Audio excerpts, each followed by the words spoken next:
మరుసటి రోజు పొద్దున్నే అది ఒక్కటే నది ఒడ్డుకి వెళ్ళి ఒంటరిగా అక్కడ తవ్వడం మొదలుపెట్టింది.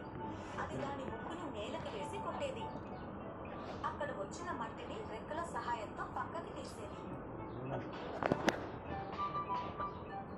ఇదే విధంగా అది స్ట్రైట్ లైన్ లో తవ్వుతూ పోయింది. ఇలాగే అది ఎన్నో గంటలు కష్టపడి ఒక పొడవైన కాలువని తవ్వింది. ఇన్ని గంటలు కష్టపడిన తర్వాత కూడా కేవలం 4 అడుగుల కాలువను మాత్రమే తవ్వగలిగాను. బహుశా ఇంకా ఎవరైనా నాతో సాయం చేసుంటే ఈ పని ఇంకా త్వరగా పూర్తయిపోయింది. సరేలే, ఇంకా మిగతా పని రేపు మొదలు పెడతాను. అప్పుడే మోటు రైలు చూపు దాని మీద పడింది. చూస్తుంటే ఆ కొంగకి పిచ్చి పట్టినట్టుంది. ఇప్పుడే వెళ్ళి తన గురించి అడవిలో అందరికీ చెప్తాను. అలా అని మోటు అక్కడి నుండి వెళ్ళిపోయింది. రోజు నువ్వు నాకు ఇక్కడే కనిపించేదాన్ని కదా. నేను నది ఒడ్డుకు వెళ్ళి కాలువ తవ్వుతున్నాను. కాలువ అయినా ఇప్పుడు అదెందుకు? ఈసారి చాలా పెద్ద వర్షం రాబోతుంది. ఎంత పెద్ద వర్షం అంటే వరదలు కూడా రావచ్చు.